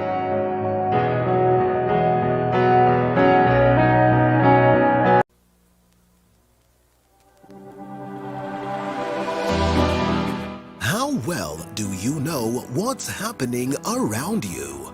Morning Cafe with heated political debates. Baraza la Siasa. Hiyo kitu azungumzie, angalie hali ya maisha ya watu. Informative health discussions. Business, farming. Tasty Wednesday, Fitness Thursday, and Feel Good Friday with amazing DJs, celebs, waimbaji, kuna comedians, alafu kuna wajinga. and music bands every Monday to Friday from 6 a.m. to 9 a.m.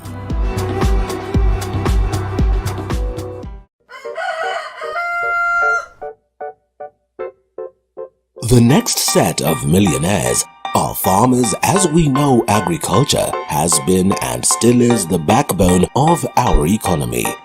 As we traverse the different counties to meet different farmers, we ensure to get the story of how they started farming and even how they continue to penetrate the market and overcome the challenges. Hapa, the reason why niliweka goose na si ducks. Goose, they are very easy to maintain. A lot of farmers keep on calling, inquiring whether you're supposed to raise some seeds in the nursery or you're supposed to do them directly in the field. The greenhouse helps us control the temperature because the temperature needs to be between 28 to 32 degrees. Walk this journey with The us. youth have gone low. There is some essence of apathy that has been experienced, and it leaves us wondering whether these kinds of things that we've just been talking about are the ones that inform, that lack of interest on political matters. And is it that there's no much of civic education to make this youth understand that in as much as you'd want to boycott, in as much as you want to take a backseat on the question of politics, you need to understand that it is here to stay, and it is that informs where the future then goes. And so staying or taking a backseat really is not instrumental. It could be working for you at that very moment, but in the long run, it will cost you. Why do you suppose that 35 and above have focused much on registering, and the numbers are the ones that are hugely going to inform who are the winners are going to be in comparison to what was there back then, the youth? Yeah. I would say I think we're going through interesting times in the sense that, first of all, the apathy is real. Like in Kiambu, the apathy is real. And it's not just the youth, but the youth have a special problem where they say, no matter who we choose, and from what they have seen, it never makes a difference. So they've seen the politics of money, where the politicians come and dish out money. And yes, they take it, they use it, but they say it does not make a difference who you put there. So they don't care about voting. And it's not an issue of not understanding what voting is all about, but it's an issue of it doesn't make a difference who you put there. So from what they have seen, the whole thing of someone providing leadership, someone providing some strategic direction that has impact on youth, someone who is out there trying to create jobs, for the unemployed youth. They feel nobody is trying to do that. So it doesn't make a difference whether they vote or not. But then you also have a group of non-youth people who are saying, we are also not going to vote. For what? We've been going through this. Elections are either stolen or, so the people we think can actually do the job don't necessarily win. It's the amount of money that someone has to dish out. So the apathy is real among the youth and they don't care about voting, but also among others who feel that the person of their choice, or they feel in this election, there is not that one person they feel very, they feel, that's a person we want, that's a person who will make a difference. They feel, between the choices we have, really, none of them will deliver anything. So there's no need to wake up and go and vote. Okay. All right. And Osido, as you unpack on that one of the youth, reality is that statistically proven is that a person who seeks to win the presidency should get at least 8.63 million votes to win the first round. And that amounts to about, 78% of voter turnout. When we're talking about the fact that youth have not turned out to register, and this is clear indication of apathy, and that the oldies have come in pretty much, in large numbers to register as voters. What are the chances then that this then would guarantee these ones that seek the presidency? And I mean, even the other tiers of leadership, a classic round one win. Linda, one of the mistakes which I believe that we have made in terms of looking or breaking down the statistics is over-reliance or over-engagement in the presidential vote. And we forget that we actually have 6 positions, and that 4 of them operate at the level where the citizens are. Largely, devolution spaces which border on the space of the governor, borders on women rep, rather the MCA, And even, of course, the National Assembly, the MP also really has a lot of stay in terms of the focus on resources that go to the counties. But because the election has been made to look like the presidency is the vote that we are looking for, young people feel like, who among us, therefore, can be president? And if you look at the people who want to be president, among the four of them, these are people who've been investing in this thing for the last almost 40 years, 70 years, And then the average Kenyan is asking, so I am being asked to go and vote. What does presidency mean to me? So equating roles, responsibilities, and functions of a president to availability of money in my pocket, putting money in my pocket, to the ease of doing business in my village, to the good roads, to access of healthcare and health services in my village. There is quite a big gap in the position and the functions. And we are not investing a lot, including IEBC, in civic and voter education, largely civic education, so that we understand how does the positions and all these discussions around the presidency and the numbers relate to me being a young person and what my aspirations are. And we've just been talking about digitization and the place of cryptocurrency among the young people of this generation, because one of their interests is, I want the money now, instant coffee. I want to deal with this issue right now. I'm not going to wait for government to plan and then do this, say, make promises and all that. The second issue is, if you look at the performance of past governments, particularly post-2010 constitution, so the Jubilee government, and the promises that they made to young people, and one of it is laptops in schools. Young people are asking, when Jubilee was in government in 2013, maybe I was, 8 years or 12 years, and so 10 years down the line, how old is this gentleman who was promised a laptop? How old is this gentleman who was told, we are going to give you 500,000 jobs every year? And if you give the youth of Kenya 500,000 jobs every year, it means that we do not have any unemployed youth, because every year statistics averagely have it that we churn out more than 1.4 million from universities into the job market. And if you bring in the TVET, so the tertiary institutions, is about 2.4 million every year. So if you have 500,000 jobs every year, Linda, it means that we will be cutting down the unemployment spaces of young people almost to a half, if not completely. And young people, because they also sit in their own quarters, and we engage with them in some platforms, and they will tell you, Kevin, what is the value, like Mwende says, what is the value of my wasting time to go and queue and to go and cast a vote for which really ultimately the things even that I want to say are not being taken into account. And that brings us to aspects of public participation. And we have seen candidates right now engaging people, and they are saying, tell us what you want us to do for you. Tell us what you think we can be able to do together. But when you actually are sworn in and you get into office, a lot of times it is not the interest of the citizens. It is their own selfish interest that carries the day. And those things bother young people. And so they are like, I don't think it matters. We will sit and we will not bother. But let me just finish by saying that one of the things that IEBC did from work which we've done with them in the past is to put in place a council within the commission to engage on youth issues. So they have a youth elections youth council within IEBC.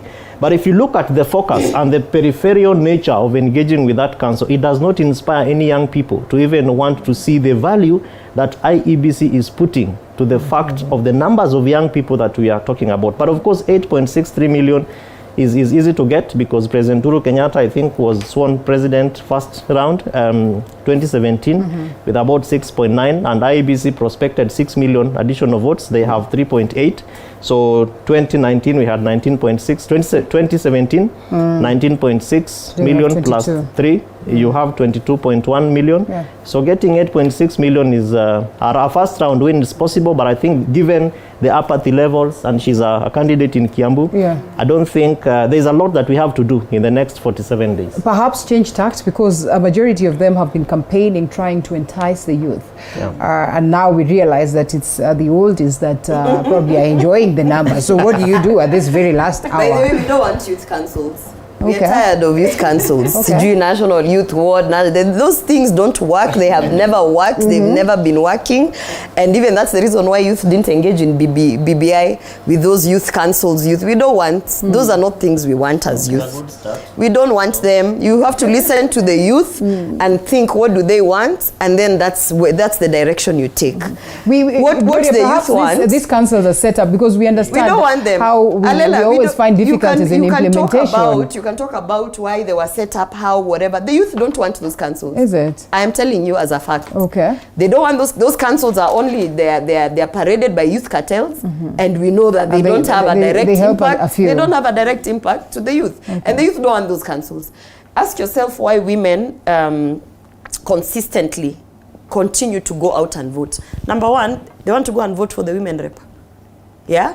Kuna mama atatoka anaja na presidential anaja na MP nini na twende tukaweke representative wetu so that now we go and start disturbing them for sanitary towels. You know. So women have consistently been put out by that women representative. So what we want as youth, and I'm telling this category, we want a youth seat. A youth representative seat. Because what are the ones who we have there? No, listen. I'm talking about an affirmative action directed to the youth. The same way we sat and said, actually, we need a woman representative to sit in parliament so that they can now push the women agenda. So like 47 representatives. If you talk to this youth and you ask them why they don't vote, why, one, they are like, tunaenda kuvote kwa nini? Then the faces that they have there, most of the time don't represent them. Secondly, there's no excitement because there's nothing in that lineup that actually is set out an angle. That's what I'm telling you. Real research out there. Wachana na hizi vitu za theory. Put a youth representative county seat and see how those candidates, and limit it to 35 years and below, and see how those candidates will rally the youth vote to come out and vote for them. That's one thing. Now I'm talking from a policy perspective as a youth policy analyst. Another thing, when you're engaging the youth in elections, you know, people think engaging them is Baba wearing sneakers. That is nonsense. That is not engaging the youth. that is looking like a youth, and you are not engaging and learning the some youth. bit of hustler language. It's not engaging the youth. How you're going to engage the youth? Even that IBC and their councils, and I'm telling them if they are listening, we don't want councils. And they say IBC number one, when they wanted to, and I've talked about this before, when they were pushing for registration of voters. Yeah, I asked, why were you putting advertisements on prime time during news? Which youth watch news? Which youth do you know? Ati atakimbia nyumbani 7 o'clock I have to watch news. Which youth? Very minimum of them. So even how they approach their activities, you know, the what now we call, when we are engaging the youth, is how you bring them into the whole process of elections. Who is registering those people? You think it's exciting to sit outside a school gate as a youth to register people? You think that's fun? Like, oh, I want to be an IEBC data entry person. Tutakaa kwa ile gate ya Kilimani hapo nje. It's so exciting as a youth. No. You know, you need to really think, okay, what would a youth want if they're going to come and work for me as IEBC? Yeah. Of course, they want road shows, they want exciting things, they want to see influencers, they want their work to be exciting, and so then you have like 2,000 people applying to come and work for IEBC, and they're the ones, when they sit there doing their thing, they're the ones who'll be telling you, by the way, unajua in this constituency there's that musician who's vying, maybe we can get this. You understand? So you need to actually think and intentionally say, I want to hire youth. All these companies in the corporate, they do it. You look at organization, Fortune 500 organization. I worked for Facebook. For you to go, people are excited. You want to get a job there. Why? Number one, the work environment is fancy. So youth want to sit there. You are allowed to play music. I don't know. You know, all those things that youth want. So even IEBC and this whole election process should think, how will I get the youth to come and participate in this election, either as employees at IEBC, volunteers on a level of campaign or whatever, because that's the intentional approach that we're looking for. And then lastly, no, wachana na council. Even just even having an institution that manages listen, even having a body and calling it a council. Ati, by the way, tuko na council, even the word council for the youth is a put off. It's a turn off. Yeah? Ati now, let me ask you. What would you recommend? No, let me ask you. When you go online, do you go and Google council youth, or you Google a hashtag? No. You see, you understand? Initially, Gloria, we did not have this council. No, we've and had for the longest councils. time, that's why we Oh my spoke God, about Alela. youth being vulnerable. Maybe not at That's the why we IBC, spoke about youth being but vulnerable. the National That's why we Youth spoke Council, about the National Youth Council, which I keep calling a cartel, has been there for over 20 years. Yeah. And you know, their work is to work with these other state agencies to ensure that the youth participate in those activities. Now, IBC has been forced to come up with another council because this council that is supposed to do that kind of work is not. And then why a council? Mmeka chini hivi wanaume and women, and you've said, by the way, let's put a council that will be exciting for youth. Which youth will even look at a newspaper ad or an online ad at I'm going to work for a council? All right, Mwende, you are vying, on, and therefore, looking at the registration, you need to look at the register and be rest assured that, well, at least these are the registered, number of voters in Kiambu County, and this is what I'll be targeting. The oldies are here. Has this, in a way, made you probably change the tact? And if we are to look at those ones that are considered to be the oldies, past the youth bracket and the needs that they could be having, how do we change the message? And most importantly, how do we focus on, making sure that we bring to them what it is that is of priority to them? And how then do we make sure that even the few youth that have registered, we do not leave them behind? Because we risk actually experiencing apathy at the level of the day of the election, so that they won't even wake up at all. Yeah. Absolutely, absolutely. And I hear what Gloria is saying because I've actually been talking to the youth a lot. And one of the things I also notice, which she's actually alluded to, is that we discuss the youth a lot and come up with solutions, but we don't even involve them in finding the solutions. We don't even find out will the solutions work for them. The solutions will only work for them if they are the ones, by the way, they know what they want. They actually know what Kevin just asked Gloria, they know what they want. Would be the recommendation for the council? What would you recommend aside from the council? So let me answer that question. But don't call it a council. Okay. Call it a hashtag. What's in the name? A movement. Something. I don't know. It's not so much. It's not so much the name. It's the process of doing it, involving the youth in finding solutions for their problems. And exactly what form that takes, okay? One of the things I want to do in Kiambu differently, okay, and this is after talking to the youth, and actually the proposal came from them when I'd gone to Larry, is that we need a youth assembly. A youth assembly where they elect their own representatives, okay? They come with the agenda of the things that they want to do, so that it's not you telling them what to do or you creating bodies for them. It's for them, it's facilitating them to create a platform where they participate in all the socio-economic and political activities of the county, okay? So so it's true. Let's. I think we need to admit it and take our mistake that we've been discussing youth but not involving them. We need to change that completely. So one of the things I want to do is change that completely. Involve them, and feel them involved and part and parcel of the county, and get their ownership. That what is happening at the county, they have a role to play. And that will only come by really getting them involved. The other thing is changing the strategy of not just politicking and going on top of cars and shouting all over the place, but actually looking at the issues affecting people. Our politics must change from people personality focused and party politics, that it's UDA, it's ODM, it's Jubilee, to actual issues. So that when you go to Larry, Limuru, where the issues are water, what are we going to do differently? How are we going to make sure everybody gets water? If you go to other counties, Gedongori health facility has not been completed for the last 5 years. What are we going to do about that? So this campaign must be about issues, really. We must now talk about issues. People cannot put food on the table. What are the initial measures? For example, I'm thinking about agribusiness. How do I increase because Kiambu is an agrarian county. I mean, that's a backbone of our economy. So that must be the place to start. How do I initiate? How do I jumpstart the agricultural sector? How do I create more jobs for the youth? Because we have so much unemployment. So our politics this time round must be issue-based. I mean, and Kevin, we are an ethno-majoritarian entity, or so to speak, a country. But don't you think there's been a huge shift? Because initially, most of the campaigns were largely, you know, steered by the questions of tribe and all that. But don't you think today that these very campaigns that we're talking about have been about issues, have been about the economy, have been about how we deal with corruption, have been about how we enhance the education sector, have been about how we, you know, just look into the question of the high cost of living and make adjustments that are necessary? If you allow me, Linda, I'll give 30 seconds to Mwende because she's still holding her fingers. All right, 30 seconds. At this point, yes, and because she's a candidate, and imagine the place of women in politics in Kenya. So I'll give her part of my 30 minutes. Just finish her point. Yeah, 30 seconds. 30 seconds to finish her point, then I will come to. No, Thank you.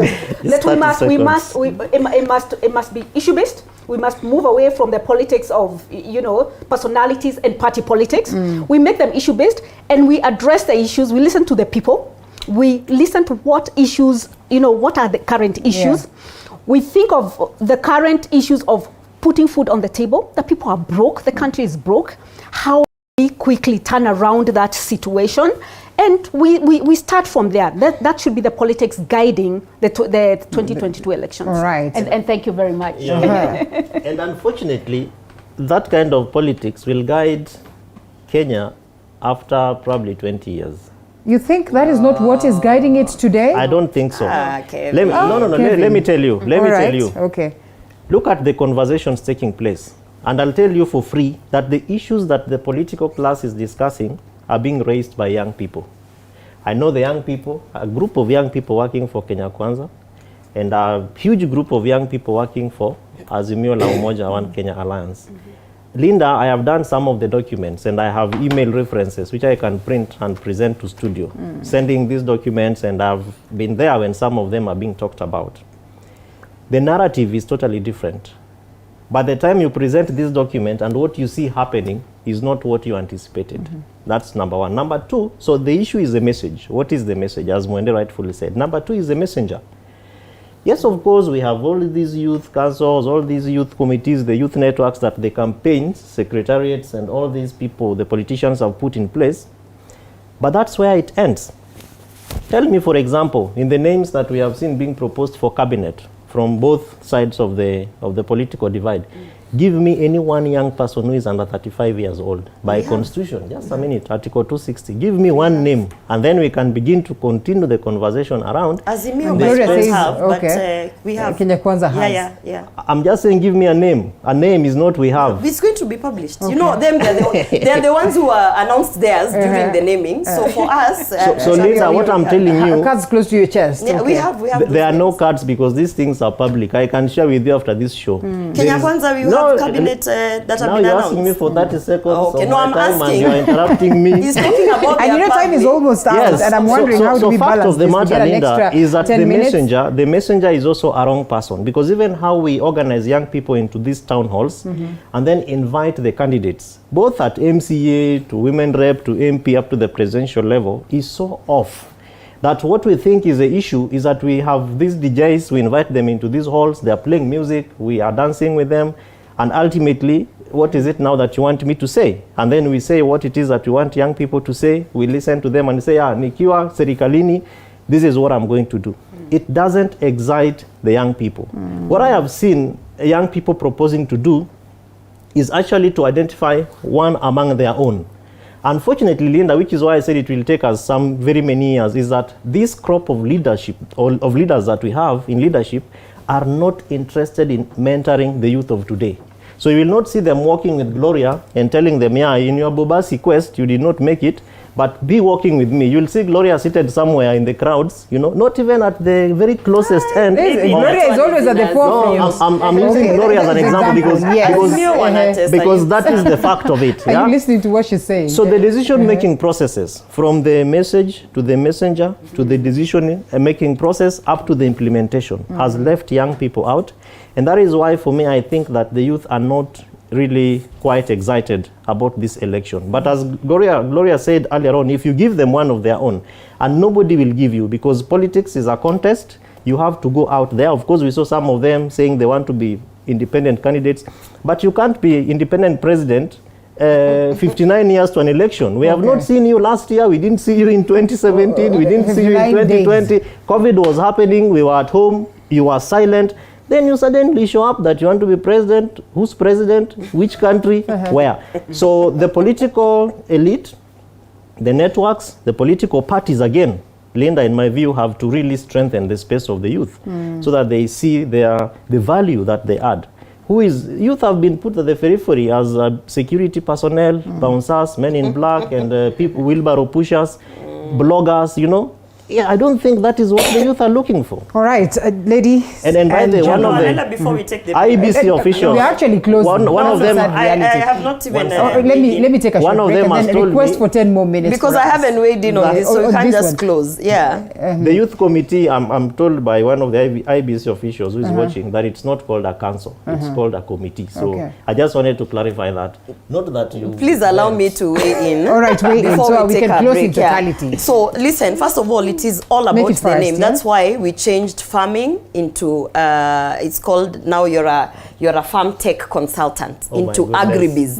That's when the youth started saying this thing is exciting. What do you do? I'm an agribiz person, but actually before to answer money, farmer. So even that name thing that you're saying, it's you think it's a small thing, but it's a big thing. Okay. Okay. Now let me say there's one thing. By the way, sorry, Kevin. I feel like what the youth in Azimio were really it's hard life. I am not. One thing I can tell you. I am not speaking for any political. One thing I can tell you, Alela. Number one, in the political party that I am in, UDA, and by the way, this one you can go on my social media pages wherever.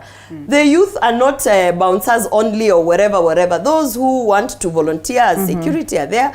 Those who have pushed and they want to be on the table, pushing ideas and whatever are there. I am personally one example that you can actually say, and when I heard him saying that they are behind there, I'm always on the table. Yesterday we had 3 events talking to the civil society. I organized that event, and when I went to my party leader and I said, listen, we need to talk to the civil society, give me a date, we have breakfast. It's like, oh, okay.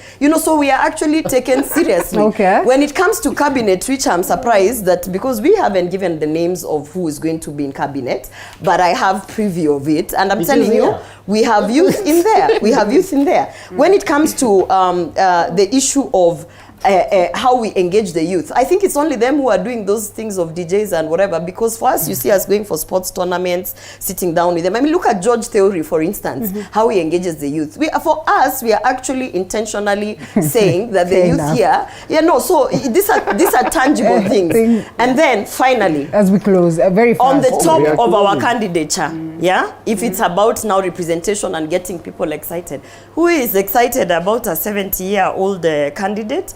Which youth is excited about a running mate who's like 5 years, that is now opening up Pandora's box. At the end of the day, even the candidates, the running mates, the people around there, watu was there, so no one is interested in them. In youth, when you look on the other side, our presidential candidate is 55, and if you look at the people he's walking around with, the people who are pushing agenda, young thugs. Look at our MPs, Nixon, Gloria, issue-based. No, you're talking about the appeal to the youth. It is very simple. Okay, no, we have yesterday, only 1 minute. Yesterday we were in Embu for the Women's Charter. And I remember politicians speaking and they were saying, oh, mama watu akasema shosho, sisi hatutaki maneno ya shosho. So at the end of the day, heartbreaking to hear that. At the end of the day, you must appeal to the youth. It starts from the people at the top who are old, they don't know what the youth are, and at the bottom, they also, Kina Kevin are complaining, they are not actually being put Well, that one we will discuss some other time, in less than a minute, Madam Dean. No, thank you very much. But how I'd like to summarize this is for the youth of Kiambu. For the youth of Kiambu, I hear you and I've been listening to you, and it's true, you've not been involved in the past. Mine will be different. I want to involve you. Like I've been saying, we are going to establish those the youth assemblies. You're going to participate in decision making at the economic agenda, the social agenda, the political agenda, so that you become part and parcel and you play your role, you know, in the development of Kiambu. So, and this is going to be totally different from what you're used to, and you're going to be a key pillar of my government. Thank you very much. All right, thank you so much. The Women's Charter for Kenya Kwanza is going to Nyeri today. So we welcome women. It's about the Mama Mboga and all women, not one woman. All the best. So, all the best. And you know, those ones that are watching, we have to close in totality. Just appealing for 30 seconds. As we head to the next election in 47 days and the politicians are campaigning. Absolutely. I want to please request you to desist